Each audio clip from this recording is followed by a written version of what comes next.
معاشرے کے اندر ایک مسئلہ غلط طور پر رائج ہوتا جا رہا ہے کہ سالی جو ہے وہ انسان کے لیے محرم ہوتی ہے، بندہ اس کے پاس دوسری محرم عورتوں کی طرح آ جا سکتا ہے، وہ بھی انسان یعنی اپنے بہنوئی کے پاس آ جا سکتی ہے۔ تو اس کا شرعی جواب اور حکم یہ ہے کہ سالی انسان کے لیے غیر محرم ہے اور اس سے پردہ کرنا لازمی ہے۔ حدیث پاک کے اندر اس سے پردہ کرنے کی بڑی تاکید کی گئی۔ آقا علیہ الصلوۃ والسلام نے ارشاد فرمایا کہ وہ موت کی طرح ہے اور زہر قاتل اس کو قرار دیا ہے، دیور کو بھی اور سالی کو بھی۔ ان رشتوں کا آپس میں جو ہے وہ پردوں کا ہونا ضروری ہے، اور قرآن کے اندر بھی اللہ نے ارشاد فرمایا ان تجمعوا بین الاختین الا ما قد سلف، کہ تم دو بہنوں کو آپس میں جمع نہیں کر سکتے، ان کا جمع کرنا بھی حرام ہے۔ کہ دو بہنوں کو ایٹ اے ٹائم انسان نکاح میں لے لے تو یہ درست نہیں ہے۔ اصل میں مسئلہ یا غلط فہمی انسان کو کہاں سے لگ رہی، وہ وہاں سے کہ شاید سالی سے چونکہ بیوی کو ہوتے ہوئے نکاح نہیں ہو سکتا، تو جن سے نکاح نہیں ہو سکتا وہ انسان کے لیے محرم ہوتی ہیں، تو ان کا حکم اور ہے وہ نسبی طور پہ یا ردائی طور پہ عورتیں محرم ہیں جو قرآن کے اندر بیان ہوئی ہیں، یا پھر قرآن اور سنت سے اخذ شدہ قوانین کی بنیاد پہ ان کو حرام قرار دیا گیا۔ تو وہ دو وجہ ہیں، یا تو بلڈ ریلیشن نسبی رشتہ ہو کس طرح سے، یا پھر یہ ہے کہ وہ رداعت ہو یا حرمت مصاہرت بعد میں آ جاتی، نکاح کے میں سے کچھ عورتیں حرام ہو جاتی ہیں۔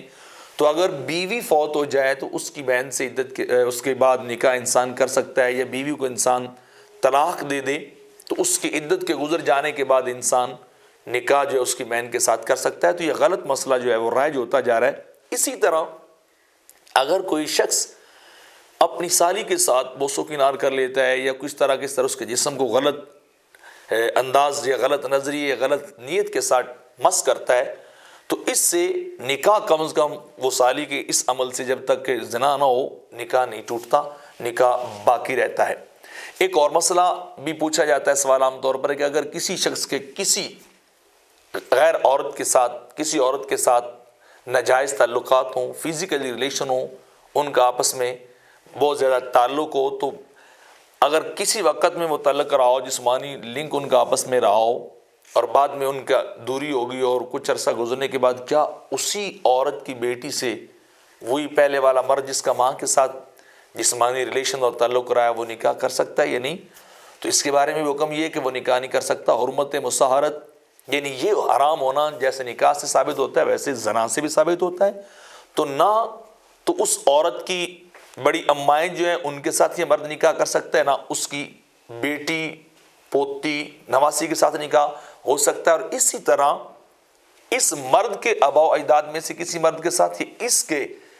اگلے جو بچے اس کے پوتے دوتے ان میں سے کسی کے ساتھ اس عورت کا نکاح کسی صورت میں نہیں ہو سکتا۔ تو اس وجہ سے بھی یہ